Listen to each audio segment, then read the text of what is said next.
Muy buenas tardes a todos. ¿Qué tal? ¿Cómo están?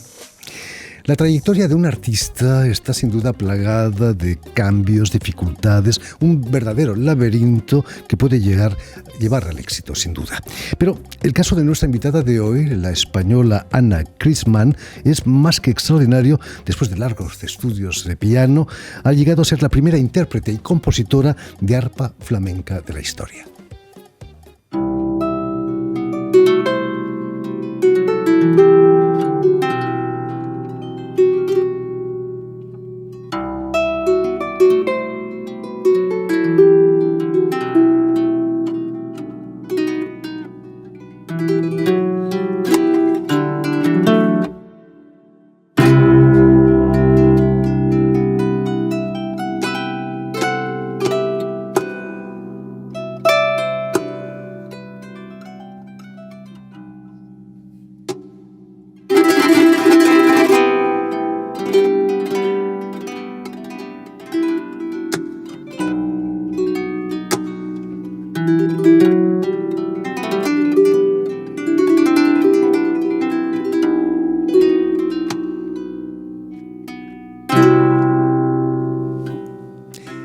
Muy buenas tardes, Ana. Buenas tardes.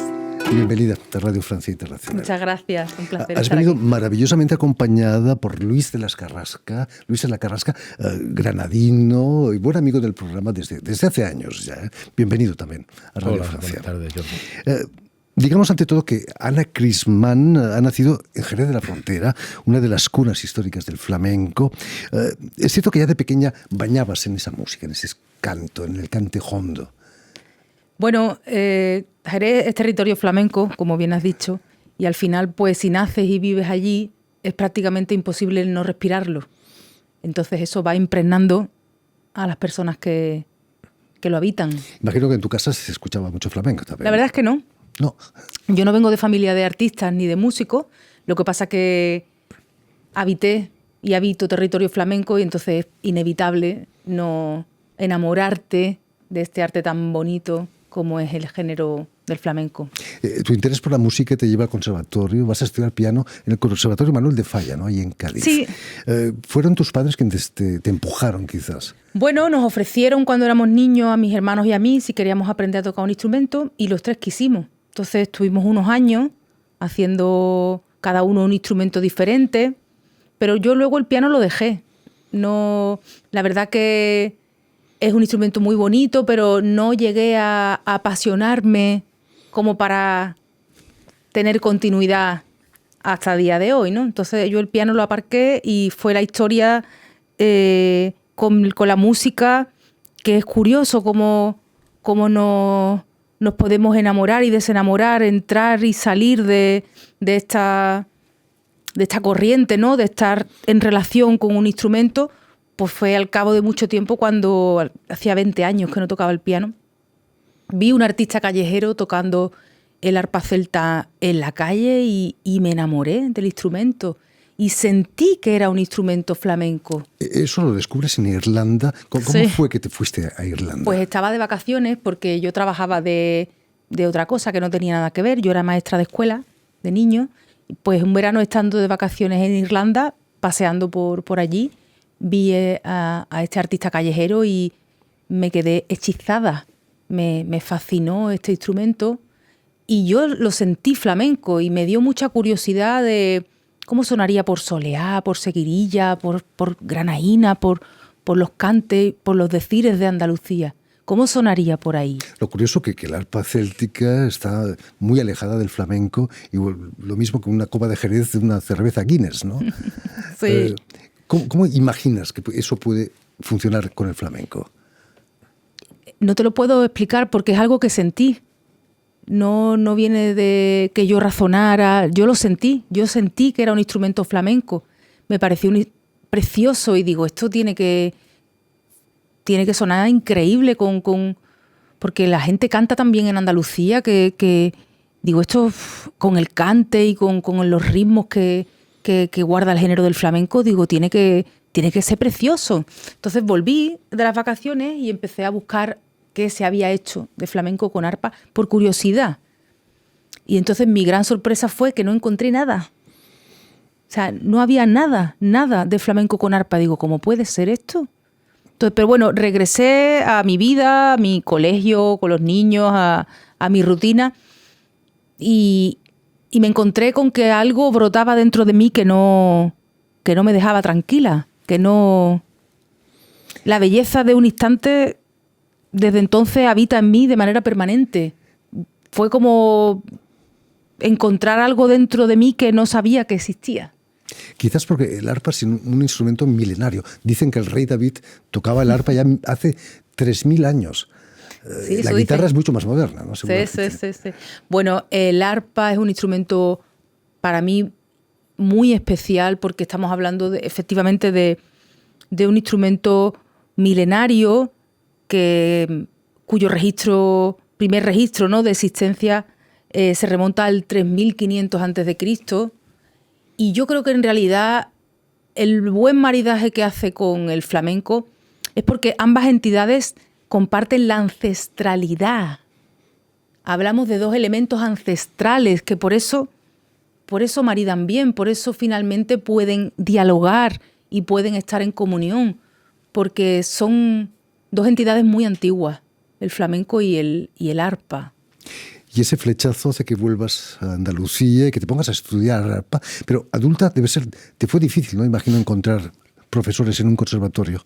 Pues no tuve profesor porque empecé a buscar a alguien que me pudiera dar clase, pero me dijeron que no, que ya era muy adulta, en aquel entonces yo tenía 35 años y me dijeron que el arpa es un instrumento muy difícil, que hay que empezar en la niñez, porque son muchos años de estudio y que ya con la edad que tenía, pues no me iban a dar clase, ¿no? Como priorizaban a los niños pequeños, cosa que comparto y me pareció bien, pero yo seguía teniendo ese deseo de escucharla por soleá, por bulería, por todos los estilos del flamenco. Así que bueno, pues decidí comprarme una arpa y empezar a tocar de manera autodidacta.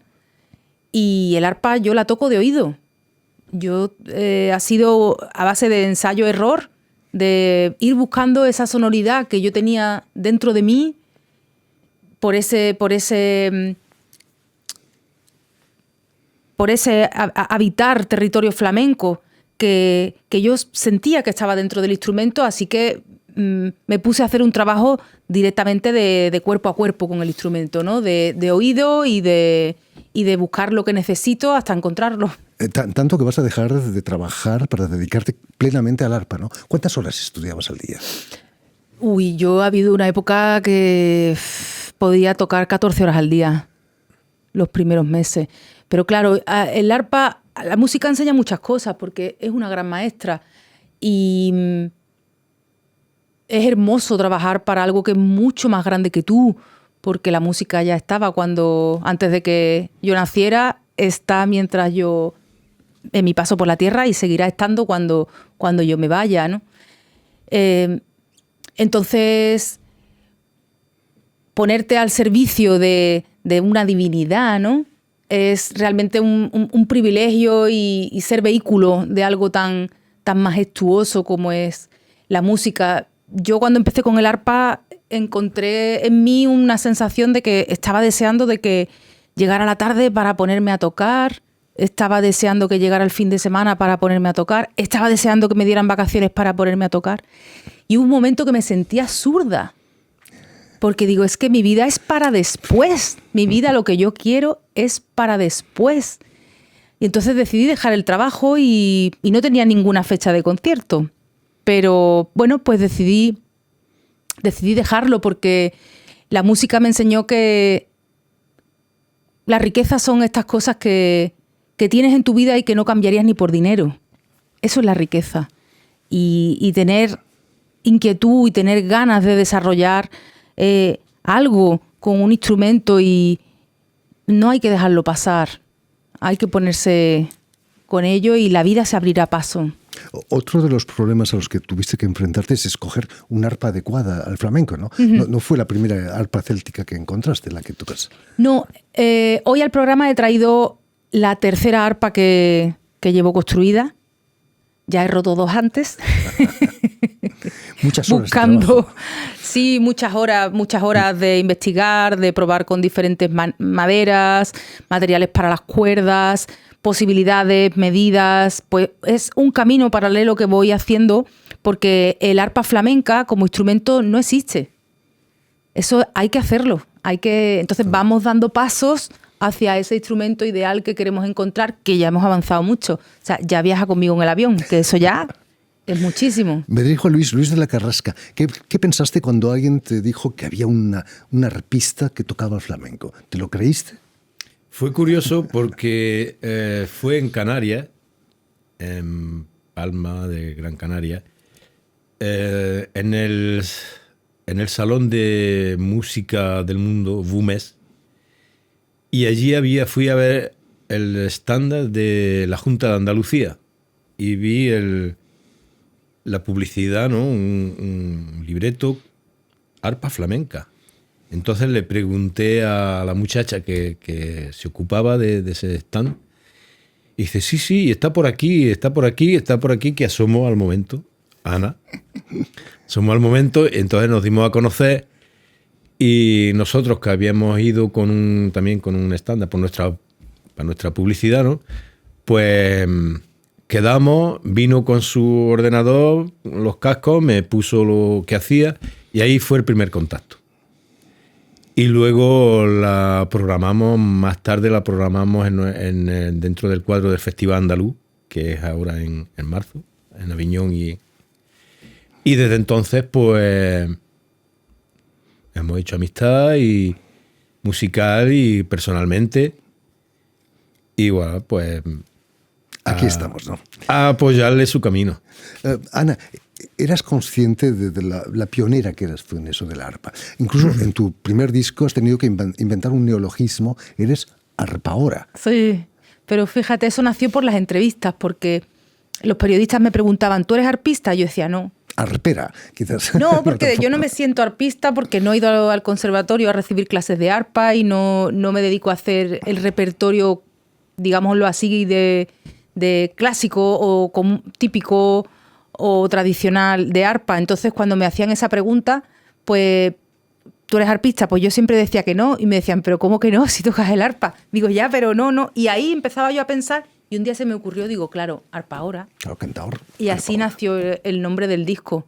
Fue a raíz de una entrevista, de que no conseguía identificarme con el término de arpista, y tras una entrevista hablando con el señor que me estaba haciendo en el periódico, pues dije, pues ya está, claro, es que en realidad el término con el que más me identificaría, si tuviera que definirme, pues sería arpaora. Y por eso vino el nombre y compositora, defiendes que eres compositora. ¿Has tenido que crear mucho para entrar en el flamenco?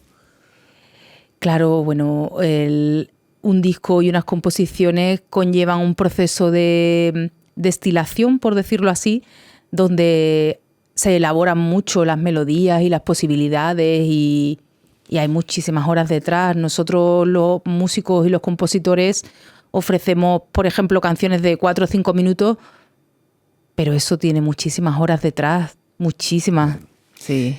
Y el premio es que has actuado en Nueva York, en Estados Unidos también, en Europa, en la Bienal de Sevilla de flamenco, y ahora aquí en París, ¿no? Sí. París tiene una tradición flamenca bastante interesante, ¿no? Luis de la Carrasca es un ejemplo, ¿no? Lleva más de 35 años cantando en el Festival de Aviñón, ¿no? El Festival de Aviñón, giras por toda Francia y bastantes partes del mundo. Aunque el público no sea como el de Jerez de la Frontera. Bueno, pienso que el público resiente lo mismo en cualquier parte del mundo, ¿no? Que son ondas que se envían, son, no sé, sí, son transmisiones, ¿no? Ana, ¿qué representa para ti actuar aquí en París? Bueno, muchas cosas. Lo primero, que vengo con muchísima ilusión porque me parece una ciudad fascinante, obvio, ¿no? Un núcleo, un hervidero de cultura, y poder estar aquí, formar parte de la oferta cultural de una ciudad como París, siempre pienso que es un privilegio y un honor. y estoy encantadísima y ya pues doblemente encantada pues porque vengo muy bien acompañada. Vengo con un artista al que admiro y al que quiero además, que es Luis, y siempre eso te llena de cariño y te sientes sostenida y vienes arropada de la mejor de las maneras, ¿no? Que es con el acompañamiento de buenas personas, de buenos artistas, con quien vas a compartir el escenario y tu criatura. Fantástico. En fin, pues ya lo saben, tienen una cita este miércoles a las 8:30 de la tarde en el estudio de l'Hermitage, una magnífica sala parisina, para la actuación de Ana Crisman y Luis de la Carrasca como artista invitado, como estrella invitada. Muchísimas gracias, Ana, por haber estado con nosotros. Muchísimas gracias, Luis. Mucho éxito. Gracias. Permitidme también que dé las gracias a David Brockway y a Esteban de Fossé, quienes se han ocupado hoy de la realización del programa. Y también saludar a nuestros telespectadores, porque también los tenemos, que nos siguen en toda América y en España también, por supuesto, gracias a una cadena de televisión que se llama UCL, un canal latino, y también una red que se llama TAL, que reúne televisoras públicas y universitarias de toda América. Y a ustedes, muchísimas gracias por su atención y les damos cita para una nueva edición de El Invitado de Radio Francia Internacional.